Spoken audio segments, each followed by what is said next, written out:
Hello everyone, it's Attacker72 here, and for today, welcome back to another review video where this time I'm going to be talking about and reviewing the latest Switch 2 addition to the Super Mario Bros. Wonder game, which features the main content of Meet Up in Bella Bell Park. As of right now, it is currently out for the Nintendo Switch 2, so you can either buy the game at a price of $80 or you can buy the actual upgrade pack for around $20. This is also one of the few upgrade packs to actually include new content. The last one we had was with Kirby and the Forgotten Land and Mario Party Jamboree and such, and this is also currently our last Switch 2 edition for a while, since all the games that have come out, including things the following like Animal Crossing New Horizons and Xenoblade X, are already out since the last year, ever since they announced the Switch 2 edition. So the really question is that with the Mario Bros. Wonder getting a Switch 2 edition, it does beg the question, is it truly worth $20? This is meant to be a way to coincide as part of the 40th anniversary of the Mario series and a way to culminate until the release of the Mario Galaxy movie. And this was sort of their way to kind of build up to that release. And when it comes to Meet Up in Bella Bell Park, the price of $20 is definitely questioning for a lot of people who are wondering if this is worth all the upgrade pack. People have already talked about their opinions on Jamboree TV and Star Cross World when Forgotten Land came out. So the question is the Wonder Switch 2 edition really worth all the $20? That's what I'm going to be talking about. And before I start, I obviously need to talk about that this is my thoughts and opinions. So if you have very different opinions and how you feel about the Switch 2 edition for Wonder, then that's totally okay. And as per usual, I will give out a final score and verdict as to whether or not this is worth all $20. And with that, I'm gonna stop talking and let's review if Mario Bros. Wonder Switch 2 edition is worth all the money.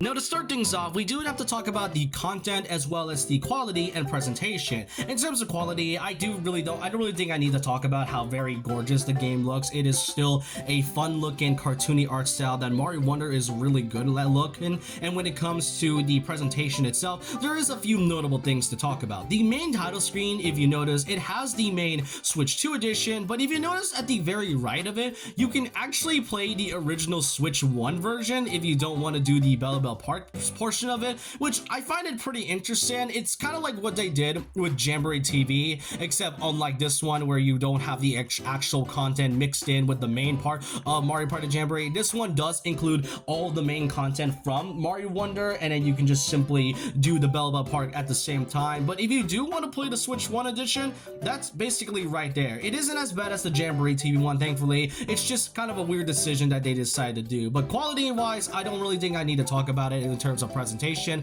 But as for the new content that has been added, we do have to talk about a few things. The first off, the newer characters. We got the addition of technically 3 characters. We got Rosalina, who is like the main part that everyone has been excited for. I had a feeling that she was likely added because of the way to coincide with the Mario Galaxy movie, which will be releasing about a week later. And then alongside Rosalina, you even got the addition of Luma. The Luma is only playable if you have somebody with you and can only be played via a Joy-Con. So Luma isn't technically playable, but you can kind of play as him if you have like a second controller near you, if you want to have someone play as Luma. And you even got Captain Toad returning as a playable character in this new 2D Mario game. Now keep in mind that this is only specifically for the Bella Bell Park portion of it, so he isn't exactly playable. If anything, the main part that everyone talks about is definitely Rosalina. Now, I don't think I need to talk about the gameplay. She basically plays everything like the other characters, except for Nabbit and Yoshi, who I don't really think I need to talk about the most. It is nice to see Rosalina here, especially this being like, I think her first time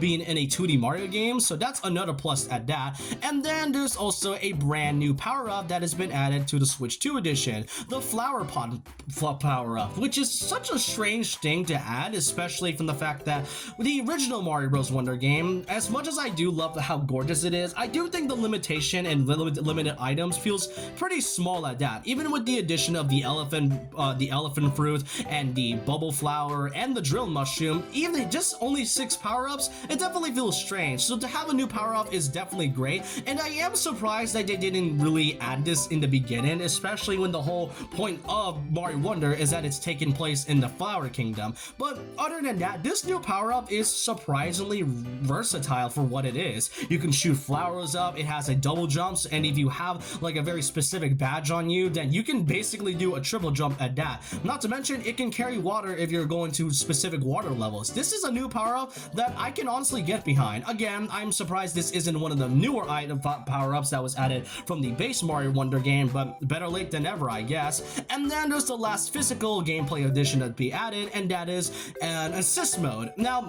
personally, I don't really mind the idea of an assist mode. The execution of it, and especially the whole purpose of it, also feels weird at the same time. Like, having an assist mode isn't bad for it, but it also defeats the purpose of both Yoshi and Nabbit, whose whole idea was that they are supposed to be easy version of characters. Yeah, you can use power-ups and you don't get hit by enemies, but they still served as an easy mode. So having an assist mode honestly doesn't feel necessary for a game that is already easy enough for a lot of players, even for those new players who are able to understand and play a Mario game like this. I don't really think we need that much hand-holding with an assist mode, and again, I don't mind the idea. I just think the addition of it and locking it behind a Switch 2 edition feels a little arbitrary in my opinion. Alright, with the gameplay features out of the way, I think it's time we talk about the main content of what the Switch 2 edition has been advertising the most, the Bellabelle Park. How is it exactly? Well, in some cases, I am pretty mixed on this being a minigame area. Now, it is split into sections. You got the main attraction central, as well as the camping brigade that is separated from the Bellabelle Park itself. And the thing about it though is that with this minigames, I have played a good couple hours in it with one of my friends, and we've had a good time playing all of this. It has some great minigames. I usually like the ones that usually battles against other players, and the one thing that has a few things, you can either do in multiplayer, like locally, you can do it online, as long as you make a friend room, and that's about it, as well as a game plaza, which has 6 specific main attractions that you can do with your friends as well. So overall, the main attraction can really be fun, but the problem here is that if you don't have any friends with you, then you're simply, in a way, you are technically locked up from even playing this section, because as long as you have either like a second controller to do, then you mostly are locked up by even going into the attraction central. So it is a fun thing, but it also has some of its downsides. The main camping central, which features all the Toad Brigade with the return of Captain Toad, is honestly not too bad. I do kind of like that it has some replayability a little bit, because in the form of the Toad Brigade training camps. This one right here is pretty simple. The training camps is basically levels that you can do, but with specific conditions, like collecting all coins in a matter of the time limit, or getting into the course by the very end of it, defeating all enemies, as well as some extra hard challenges. This is a pretty cool addition in my opinion. It reminds me of the challenge mode from the past 2D Mario games, which is something that was really lacking when the original Wonder game came out. A lot of the biggest complaints that fans had was that the missing the challenges was definitely a bit of a missed opportunity for a game that is already gorgeous and really fun at best. It does feel weird for them to just remove the challenge mode, especially when each of these challenges all have specific conditions and offers a lot of replayability. So bringing back this in the form of the Toad Brigade training camps is really, if anything, a nice addition. And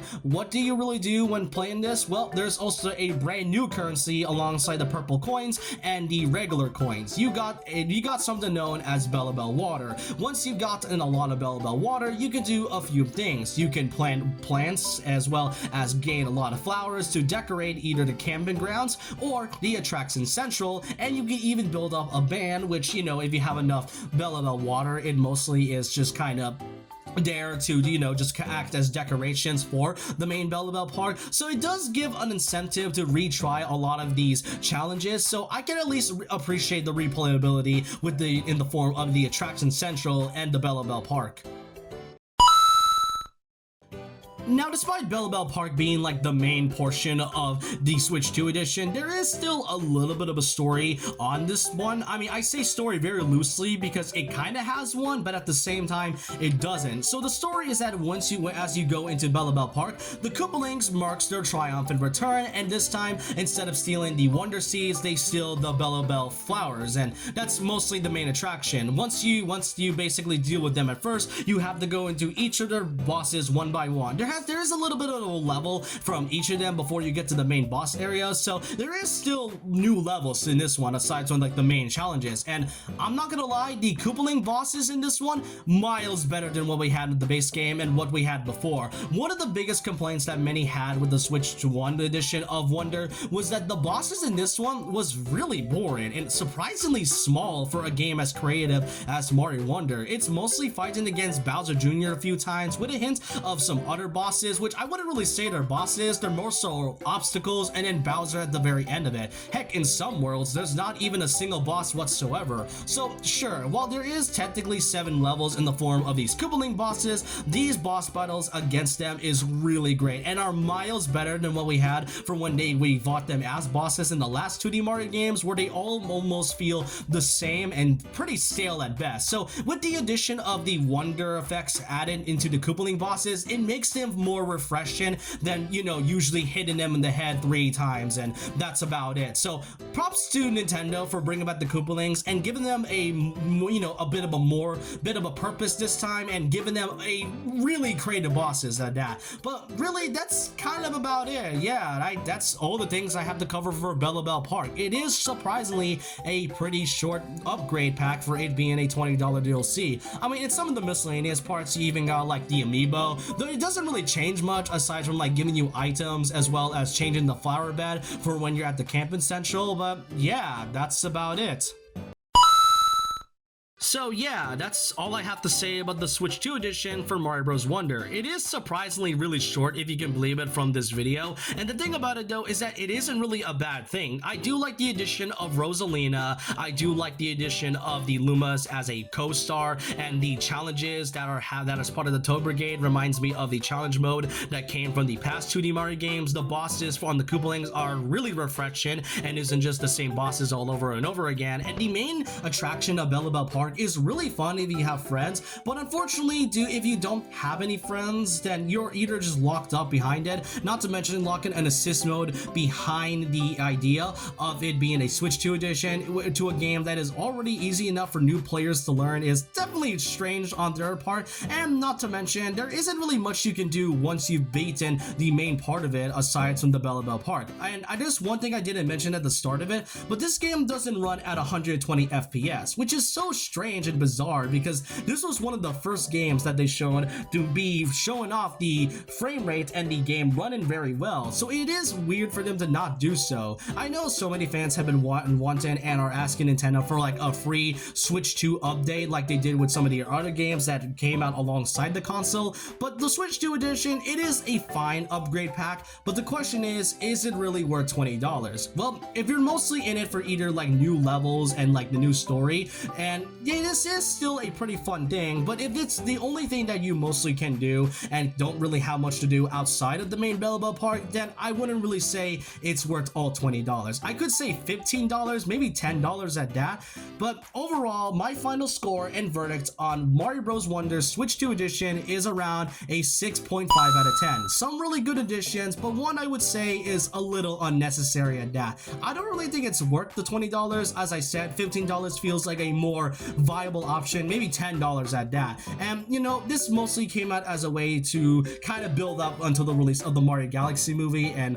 that's about it. You don't really need the Switch 2 edition of this one. The original Mario Bros. Wonder game is already good enough as it is, but if you do want more content, then I do suggest picking it up. But if you really are fine enough with the original game as is, then I don't really think buying this for $20 is worth all the hustle. But that's all I could say about my review for Super Mario Bros. Wonder Switch 2 edition. It is definitely our final Switch 2 edition to talk about for a while, since Nintendo has been pretty quiet in terms of their other new titles or even titles that will be getting an upgrade pack at some point. But I want to know your thoughts and opinions on how you feel about the Switch 2 edition for Super Mario Bros. Wonder. Do you really think it's worth $20, or do you think this is a little bit of an unnecessary addition for the game that is already great enough as it is? I want to know all your thoughts and opinions down below about this. And so with that, leave a like, comment, subscribe, hit the notification bell for more videos, follow my Twitter and Instagram, and I'll see you guys next time. And remember this, once a legend, always a legend.